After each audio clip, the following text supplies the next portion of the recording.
હવે અત્યારે આપણે ક્યાંય આંગળી મૂકે એવું છે કે આ માણસ આવો બધા ખોટા છે એવું મારે ન કહેવાય, પણ આપણને સારું ક્યાં લાગે ને આપણે આમ સારું સારું કરતા એની વાય વાય ફરતા હોય તો માલકોરથી એવા કૌભાંડ નીકળે આપણે એમ થાય કે આપણે ખોટા વંટોળિયામ કરી ગયા.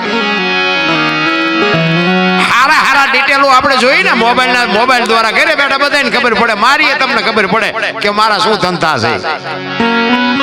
મહાપુરુષોના કયો, કથાકારના કયો, કલાકારના કયો, રાજકારણના કયો, ભગતના કયો, દાતારના કયો, સાધુ સંતોના કયો, જેના કયો એના કોની લાળે રહેવું મને ઈ કયો. મા બાપ કોઈને ગમતા નથી ને હું તો એમ કહું છું કે લાળે રહ્યો તમારે કઈ કરવું જ ન પડે. મા બાપ પાસ કોઈને ગમતા નથી. મોટા મોટા બાપુ ભગવાન જીવતા જાગતા ભગવાન છે ને આપણા માતા પિતા છે. હું તો ભલે જે કઈ કરતા હોય કરજો, એમાં મારી કોઈ ના નથી, પણ મા બાપ ને બાપુ બે ટાઈમ સારો રોટલો દો, જિંદગીમાં કોઈ દી તમારો મોડો દી ન હોય. સંસ્કાર જો બજારમાં મળતા હોત ને તો પૈસા વાળા આપણા આટું વધવાનો દે. એક ભાવનગર તમે જો 18 ભાદરના ધણીની જેની નિંદર જાહેર કરી નાખે એવો જોગીદાસ કુમાર. તમે વિચાર કરજો, એ ઘોડલી લઈને આમ બજારમાં નીકળ્યો ને, ભગડામ નીકળ્યો, એક 15-17 વર્ષની દીકરી બાપુ ઢોર ચારતી હતી ને, એને જઈને કીધું કે બેટા તું એકલી જ ઢોર ચારે? કે કોઈ નથી, કે મારા મા બાપ તો મરી ગયા છે, હું તો મારા મામાના ઘરે મોટી થાય ને એના ઢોર ચારું છું. કે બેટા હું એવું નથી કહેતો, પણ કે તને બીક નથી લાગતી? આ વગડામાં કોઈ આટલામાં ક્યાંય ચકલું નથી ફરકતું, તું આ 15-17 વર્ષની દીકરી. બાપુ સંસ્કાર તો બજારમાં મળતા હોત તો આપણા આટું કોઈ ન વધવા દે. ઈ કે પણ બાપુ બીક શેની લાગે? ઈ કે હું એમ બીજું નથી કહેતો, પણ તું જુવાન દીકરી છો, તને આમાં કોઈ છે નહીં, આટલામાં તને કઈ બીક નથી લાગતી? કોઈ લુખો લફંગો માણા આવે અને બાપુ એ 15-17 વર્ષની દીકરી, શું એની ખુમારી, શું એના સંસ્કાર અને શું જોગીદાસ સંસ્કાર હશે? કે બાપુ બીક શેની લાગે? જોગીદાસ ખુમારના બાપુ ઘોડાના બારોટા ના જાય, એમ કેવાય ડાબલા ગાજતા એમાં કોની તાકાત છે કે અમારી સામું લાંબો હાથ કોઈ કરી શકે?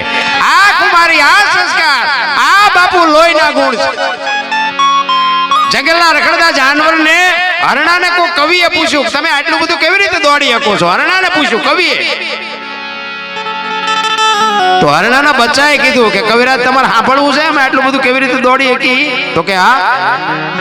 ઈ બચ્ચું કે હું મારી માના પેટમાંથી બહાર પડ્યા પછી મારા માની ધાવણની 2 શેડું મારા મોઢામાં પડી જાય ને, પછી પાણી પથા ઘોડા આંબી મૂકી દેજે, જો આંબા દઉં તો મારી માનું ધાવણ લાજે.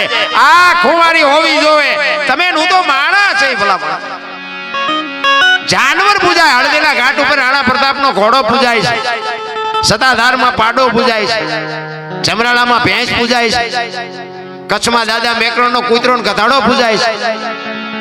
આપણું પાડોશી હારું ન બોલે તો આપણે એમ ખારા ગધાડા કરતા બે જ નથી. આપણે ગધાડાની માનતા રાખો ને બાપુ કામ જો થાય. હું એમ કહું છું કે આપણી માનતા ન રાખે કે નહીં, પણ આપણે મર્યા પછી બાપુ 5 જણા હરખી રીતે ગામમાં રોવા તો જોઈને એને જીવા કહેવાય. રામ કાગ ને બાપુ, કાગ બાપુને લખવું પડે કે મીઠે પર ભરેલા માનવી જેથી જગ છોડીને જાય, એ કાગા એની કાણું ઘરે ઘરે પણ હારો માણા હોય ને, નાચ નોય ન હોય ને ગામ નોય ન હોય ને હગોય ન હોય, પણ તોય હૃદયમાં હબાકો આવે ઘરે. માણા જેવો માણા વિયો ગયો ભલા માણા, એને જીવા કહેવાય. આપણે મર્યા પછી આખું ગામ જો લાપસી રાંધે એને જીવા કહેવાય. એ બલ્લા જઈ ઈ જીવન નથી. રામ એક બજારમાં શેરીમાં એક કૂતરું મરતું હતું ને, કૂતરું, તોય આપણા ગઢા હાજે વાળો નહોતા કરતા કે મારું બેટું કેવું કૂતરું હતું, આપણી શેરીનું ધ્યાન રાખતું હતું. અત્યારે બહેન 500 નો બુકડો બોલે તો કોઈને હરેકારો જ નથી. તમે જોવો તો ખરા, માનવતા મરી ગઈ. માણસ માણસનો દુશ્મન થઈ ગયો, માણસનો ખાવા બેઠો છે. ભલે ને દુનિયા ગમે એ વાતો કરતી હોય, મને તો એમ થાય કે મોકાની જ રાહ જોવે. હું તમે બધાય, હું એમાં તમારી ભેગો જ છું. બધાય મોકાની જ રાહ જોવે છે. ઓલો કોરોના આવ્યો ને તો બધા અમુક વાતો કરતા રહ્યા કે હારા ઓક્સિજનના આટલા પૈસા ને કે મારા બેટા આટલા લે હતા, ગાડીના ભાડાના કે આટલા જ થતા એના બદલે 4 ગણા પૈસા લે. આ બધા શું ભોગવશે ને? આ બધા મેં કીધું આપણો વારો ન થયો ને, આપણે કઈ હારા કઈ છે ને, આપણી પાસે કઈ છે નહીં ને, કે આપણે બાકી રાખી. આમાં બધાય મંડી ગયા તારા. સમયની બલિહારી છે, સમય સમયનું કામ કરે છે. તમારે ને મારે હું તો એમ કહું કે આપણે આપણા પૂરતું કરીએ કીધું વાહ ભાઈ વાહ, મજા મજા છે. બાકી સંતોએ ખૂબ બધી વાણીમાં ખૂબ આનંદ કર્યો છે. ખૂબ બાપુ મહાપુરુષો તો એક ગોળ બંગાળનો રાજા ગોપીચંદ ને 92 લાખ માળવાના ધણી ભરતરી બાપુ જો સાધુ થઈ જતા હોય, આપણે સાધુ નથી થવું, પણ આપણે બાપુ એક આંગણે માંગણ આવે ને જો બટકું રોટલો ન દઈએ કે આ સાધુ જ્યાં જ્યાં ઝૂંપડીઓ છે ને ત્યાં બાપુ 2 જણા હોય ને 500 જણા હોય તો કે ખાઓ ખાઓ ખાઓ ખાઓ ચાથી આવે છે કે ખબર જ નથી પડતી. હવે આપણે એક માગણ ને જો બટકું રોટલો ન દઈએ કે આગળ જા આગળ આગળ જા આગળ ઠેઠુથી તારા જેવા છે ચા જાય આગળ. અરે નથી ભલામણા થાતું જ નથી. પછી આપણે દાણા જોરે ક્યાં મેળ પડે ભલામણા. એટલે મહાપુરુષો બાપુ વાણીમાં ઘણું બધું કહે છે, પણ તમને જેવો આનંદ આવશે એવી મોજ કરાવીશું. નિરલભાઈની એક વાણી છે, ગુરુ મહારાજની વાણી છે બાપુ. કારણ કે આમાં ગુરુને સમજી શકતા હોય ને એ મારી વાતને સમજી શકશે, બાકી બધા નહીં સમજે. પણ મને જોકે બધો ડાયરો જાણીતો છે લગભગ, મને માણા બનાવ્યો હોય તો સાધુ એ બાપુ. આપણે કઈ નકર આપણે કોઈ ઓછા હતા નહીં. આ અત્યારે વાતો કરી છે જ્ઞાનની, કે આપણે ધોકા ફેરવવા સિવાય કંઈ કર્યું જ નહોતું. પણ એવા સાધુનો કંઈક સથવારો થયો ને કંઈક મારા ભાઈમાં પડ્યું છે આવું કે આમ આંગળી પકડીને માર્ગ મુકાઈ દીધો ને સાચા માર્ગે ચડાવી દીધો. આવા સંતોના એક બાપુ આપણા ફોનમાં ફોન આવે ને તો સમજી લેજો કે બાપુ આપણો મેળ પડી ગયો. બાકી નગર આ સાધુ સંતોનું છે ને કોઈની જરૂર નથી, કોઈ વેમમાં ન રહેતા. આપણે સાધુની જરૂર છે બાપુ. એક આપણો કોઈ રાજકારણનો મોટામાં મોટો માણા એવો હોય ને, આખી દુનિયા ભલે ને સલામ મારે, આ સાધુ ન મારે. સાધુને બાપુ એને નમવું પડે, આને સાધુ પાસે આવીને નમવું પડે. સાધુનું પદ છે ને ટોચનું છે. અને સાધુ તમારી આંગળી પકડે, એક સંત આંગળી પકડે અને માર્ગ બતાવી દે ને એ માર્ગે જો હાલતા થઈ જાવ ને, જિંદગીમાં બાપુ બેડો પાર થઈ જાય. બાકી બીજું કાંઈ કરવાની વાત છે નહીં. બાકી તો મહાપુરુષોને બાપુ આ દુનિયા છોડવી પડી. રામ ને કૃષ્ણ જેવાને દુનિયા તો છોડવી જ પડી, જાવું પડશે એ વાત પાકી છે. પણ જેટલું જીવાય એટલું, જેટલા આપણા શ્વાસા નક્કી કરીને જ આવ્યા છે, જેટલો આનંદ થાય એટલો કરી લેવાનો, બાકી મરી જવાનું છે વાત ફાઇનલ છે.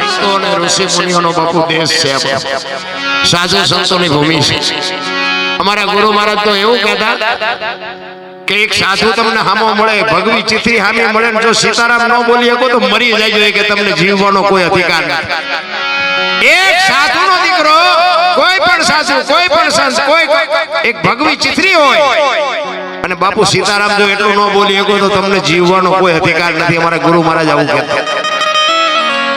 શબ્દની બાપુ ચોટ હોય. સંત છે ને, સંત બાપુ તમને આ દુનિયાથી પર બીજી દુનિયામાં બતાવી. ગંગા સતીની વાણી કહે છે, પિંડ બ્રહ્માંડથી પર ગુરુ મારે એનો બતાવું તમને દેશ. વાણીમાં છે ને ઉતરો તો તમને મજા આવે, બાકી વાણી એમના સમજાય નહીં. આનું મંથન કરવું પડે. પિંડ બ્રહ્માંડથી પર ગુરુ મારા એનો બતાવું તમને દેશ. એક માના ઉદરમાં તમારું અને મારું બીજનું રોપણ થાય, પિંડ બંધાય. 9 મહિના સુધી માના ઉદરમાં તમારો ને મારો વિકાસ થાય. 9 મહિના પછી આ દુનિયામાં તમારું ને મારું આગમન થાય. પછી તમારું સર્જન થાય. 60-80 વર્ષ તમે જીવો અને પછી તમારું વિસર્જન થાય. તમે આ દુનિયા છોડીને જાઓ પછી શું? ગમે એને કે ફલાણા ભાઈ તો કે તો ગયા, ફલાણા ભાઈ કે ગયા. ગંગા સતીની વાણી બાપુ એવો પુરાવો આપે છે કે પિંડ બ્રહ્માંડથી પર ગુરુ મારા એનો બતાવું દેશ. આ દુનિયામાં તમે આવો, તમારું સર્જન થાય, તમારું વિસર્જન થાય, પછીનો દેશ દેખાડું બાપુ કેવો હોય છે. ભજન આઘું પડ્યું છે. ભજન એમ નામ સમજાવી વાત નથી. એક વાણી એવું કહે છે, પેલા મેં જન્મા પછી જન્મા બડા ભાઈ, ધામધૂમથી મારા બાપા જન્મા પછી જન્મી મારી માં. કેમ આપણે માણાને ઉતારવું મગજમાં? પેલા હું જન્મ્યો, પછી મારા મોટા ભાઈ જન્મ્યા, પછી મારા બાપા જન્મ્યા, પછી મારી માં જન્મી. કેવી રીતે ઉતારવું? આની માટે મારું ધણી જોવે માથે, એમ નામ ન સમજાય. ભજન તો લોહીમાં વણાય જાય, વણાય. ચોપડાની જરૂર ન પડે. ચિત્તની શાંતિ, મનની પ્રશંસા, દિલની દાતારી, ગુમડાની રૂજ અને ટાટિયા તાવની ટાટી એટલું માલિકોરથી આવે. ભજન છે ને બાપુ, ભજન ગાવાની વાત જ નથી. આ ભજન નથી, આ મનોરંજન છે. ભજન છે જુદી બાબત છે. હમણાં બાપાએ વાત કરી હતી ને અનુભવવાની વાત, કેમ આપણે માણાને ઉતારવું મગજમાં? પેલા હું જન્મ્યો, પછી મારા મોટા ભાઈ જન્મ્યા, પછી મારા બાપા જન્મ્યા, પછી મારી માં જન્મી. કેવી રીતે ઉતારવું? આની માટે બાપુ ધણી જોવે માથે, એમ નામ ન સમજાય. ભજન તો લોહીમાં વણાય જાય, વણાય. સોપડાની જરૂર ન પડે. ચિત્તની શાંતિ, મનની પ્રશંસા, દિલની દાતારી, ગુમડાની રૂજ અને ટાટિયા તાવની ટાટ એટલું માલિકોરથી આવે. ભજન છે ને બાપુ, ભજન ગાવાની વાત જ નથી. આ ભજન નથી, આ મનોરંજન છે. ભજન છે જુદી બાબત છે. હમણાં બાપાએ વાત કરી હતી ને, અનુભવવાની વાત છે. તમે કોણ છો, ક્યાંથી આવ્યા છો, ક્યાં છો ને ક્યાં જવાનું છે, અનુભવવાની વાત છે. તમને ટાઈટ વાતી હોય ને તો એમ કહ્યું કે ટાઈટ બહુ વાય છે, પણ આટલા ફૂટ વાય છે કે આટલા મીટર વાય છે કહી શકો? તડકો બહુ લાગતો કે તડકો બહુ લાગે છે, પણ આટલા ફૂટ લાગે છે કહી શકો? આ અનુભવવાની વાત છે ને, અનુભવથી જ આ અનુભવથી જ ઓળખાય. બાકી ઈશ્વર બીશ્વર બાપુ ક્યાં આટા મારતાની જડશે નહીં. મારા અંદાજ મુજબ, મને નથી જડ્યો, અને મારા અંદાજ તમને જડ્યો તો કઈ વાંધો નથી, મને કોઈ વાંધો નથી. પણ ઈશ્વર છે ને, વિશ્વ વ્યાપક નિરંજન નિરાકાર છે. આપણા જેવો છે નહીં એટલે મેળ નથી પડતો. નગર હું તો એમ કહું કે એક રોડ માથે જુવાન દીકરી હાલી જતી હોય અને કોઈ લુકો લપંગો માણા એનું બાવડું પકડે ની દીકરી રાયડું પાડે, અને ખેતરમાં ખેડૂત કોક નાકા વાળતો હોય અને એ રાયડું સાંભળી જાય ને પાવડો લઈને આવે ને ઓલે 2 પાવડા નાખે અને સોડાવે. નથી લાગતું કે રામાપીર પોતે આવ્યા એવું નથી લાગતું? હે ભોળિયો નાથ પોતે. આ તો કે રામાપીર લીલા લુગડા હોય, ઘોડો હોય, હાથમાં ભાલું હોય તો માની દો. એ આવવાનું નથી ને આપણો મેળ પડવાનું નથી. તમે ઘરે હોતા હોય તમારે ખબર પડે કે મારું કામ થઈ ગયું, નથી લાગતું કે આવીને કરી ગયો એમ? અરે શું ભલામણા, તમે અનાજ ખાઈ શકો, બાકી હજમ તમારી તાકાત નથી કે તમે હજમ કરી શકો. તમે રાતે હુવો ને, તમે નીંદર તમે થાક્યા હોય એટલે નીંદર તમને આવી જાય 100%. બાકી સવારે તમે નીંદર ન પૂરી કરી શકો, એ તો હોલો પૂરી કરે. ઈ સગાડે નહીં તો સવારે ડખા જેવા થાય. આ તમે ખાઈ શકો, હજમ ન કરી શકો, હુઈ શકો, જાગી ન શકો. ઈશ્વર છે ને દયાળુ છે. તલે તલ ને મગે મગની કીડીથી માંડીને હાથી સુધી બધાયની બાપુ ધ્યાન રાખે છે. અને ક્યાં નથી ઈશ્વર, ક્યાં નથી તો મને કયો. જો સમજાય તો, ન સમજાય તો ક્યાંય છે નહીં. આ સંતોને આપણે કહે બાપુ ભગવાન મને દેખાડ્યું, લો કેવી રીતે દેખાડે? એમ નથી. સંતો કહે છે ને માર્ગે હાલો, સમય આવશે ને. તમે એમ કહો મુંબઈ જવું છે, મુંબઈ જવું છે, પણ હાલતા થવું પડે. મુંબઈ આ ન આવે, તમારે જવું પડે. આ મુંબઈ જવાનો એડ્રેસ આપે. આવા સંતો હોય ને બાપુ, એ તમને માર્ગ બતાવે કે અહીંથી આય, અહીંથી આય હાલ્યા જાઓ, વહેલું મોડું મુંબઈ આવશે. અહીં બેઠા બેઠા તમે મુંબઈ રાયડું વાળો તે કોઈ દી નો આવે જિંદગીમાં. એટલે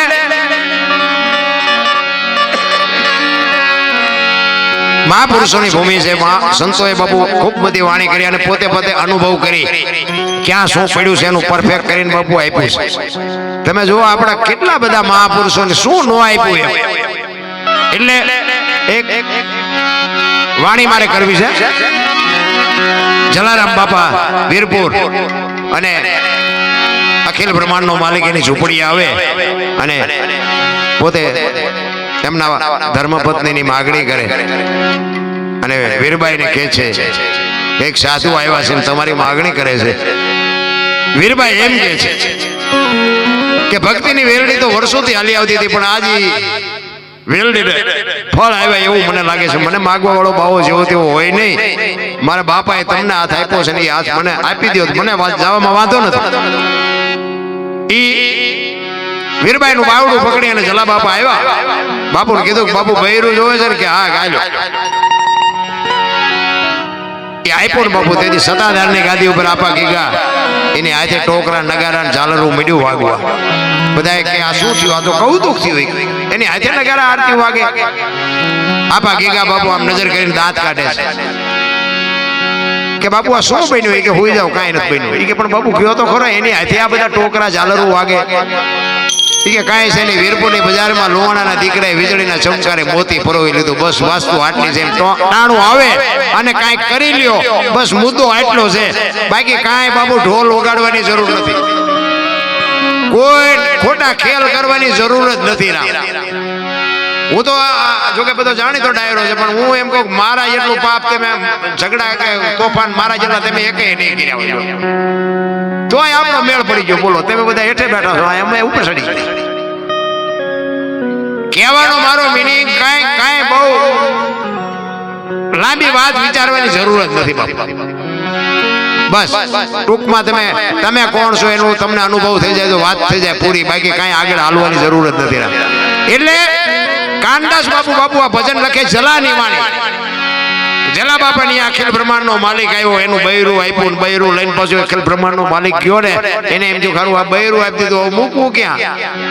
આ સંતોએ બાપુ ભગવાનને ભગાડ્યા.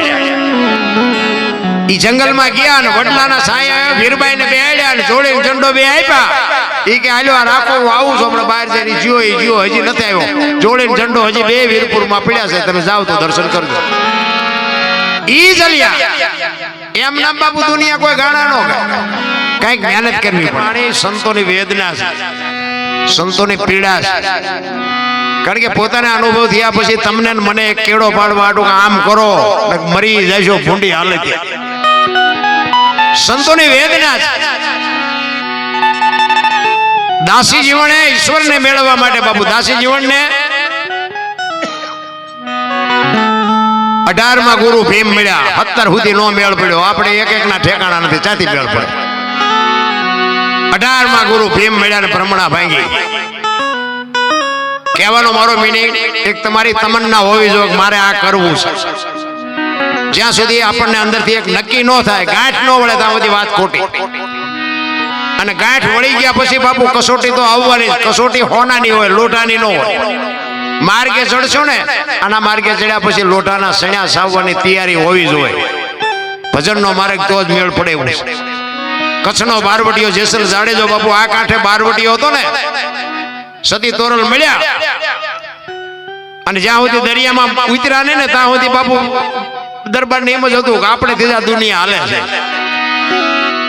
સતી તોરલ ને જાડેજા કે છે કે તમે દુનિયાને ભરમાવો છો, એક તારા લઈને આખી રાત જાગ્યો, હુતા નથી ને હુવા દેતા નથી. આ મારી તલવાર કરી તમારો એક તારો ન કરે. તોરલે કીધું દરબાર માર્ગમાં રહ્યો ખોવાઈ જાય છો, ગોતાય નહીં જડો. અમે જે કરી છે અમને કરવા દો, તમે જે કરતા હોય કરો. એ કે નહીં, મારી તલવાર કરી તમારો એક તારો ન કરે. દરબારી તમારો વેમ છે. આ એક તારો કરે ને એ તમારી તલવાર ન કરી શકે. કાળ ઝાડ બારવટીયો કચ્છનો કાળો નાગ જેને કહેવાય એના હામુ બાપુ ઊભું રહેવું હોય ને તોય વિચાર કરવો પડે. ને સતી તોરલ આટલું બોલે ને જાડેજો એમ થાય કે હું કઈ કરી નથી શકતો. શું કામ? તોરલ પાસે ભજનનો પાવર જ એટલો હતો કે જાડેજો લાંબો હાથ નથી કરી શક્યો. બે વાત કરે છે, આ કહે છે કે મારો એક તારો વધે, આ એમ કહે છે કે મારી તલવાર વધે. પછી જેસલે કીધું કે તમારો એક તારો જો વધતો હોય તો આનું મને પ્રમાણ આપો. આ પ્રમાણ વાળી વાતો છે એટલે દુનિયા ટીંગાઈ રહી છે. એની ભાઈ હજારો વર્ષથી આ ભજન હાલ્યું આવે છે. ટીંગાઈ આપણે શું કામ છે તોય અભાવ નથી આવતો. શું કામ? આ ડાલડા નથી, ચોખે ચોખ્ખું છે એટલે અભાવ નથી આવતો. ઈ કે સમય આવશે ને હું તમને પ્રમાણ આપીશ. તોરલે કીધું જાડેજા. એ આવ્યો દરિયાનો કિનારો, હોડીમાં બેઠા ને હોડી મંડી હાલવા દરિયામાં. મધ્ય દરિયે પૂગીને બાપુ પવને દિશા બદલાવીને જેથી ખોરડા જેવડા મોપા મીડા ઉલળવાઓ. કચ્છનો કાળો નાગ ચારે બાજુ નજર કરી આરો નો દેખાણો. અને હારા બાપુ છેલ્લે આરો નથી દેખાવાનો. તમારો મારો બાપુ આ છે ને સંસારનો સાગર છે, એમાં જેથી ઓલા લેવા આવશે ને તેથી છોકરા ઉભા છે ને બૈરા છે ને વહુ છે, બચાવી કોઈ નહીં શકે. એ તો એવો ભજનનો સથવારો હશે ને તો જ કાંઠે ફૂગવાના. બાકી આ કોરોનામાં કેટલાયના ગલોટિયા કહી ગયા, કોઈ બાપાએ ન બચાવ્યા. આટલી જ વાર છે તેથી બધા કહેતા હતા મારી વહુ છે મારો છોકરો મારો બાપો અડો ને. કોઈને અડતું નહોતું. આ બધાને ખબર છે. જીસીબી થી પાણા અડચેલે બસ આટલું જ હકવું છે, કાંઈ છે નહીં. રામ કહેવાનું છે અમારી વહુ છે ને અમારા છોકરા. કોઈનું હતું દેખાતા બધાને અનુભવ થઈ ગયો. આપણા કરીએ આપણા છે પણ મરવાનો વારો આવે ને તો આપણા ભલે અહીંયા રહ્યા, મારે જીવવું છે. આટલો જ હિસાબ છે બસ. આનું નામ જ સ્વાર્થ.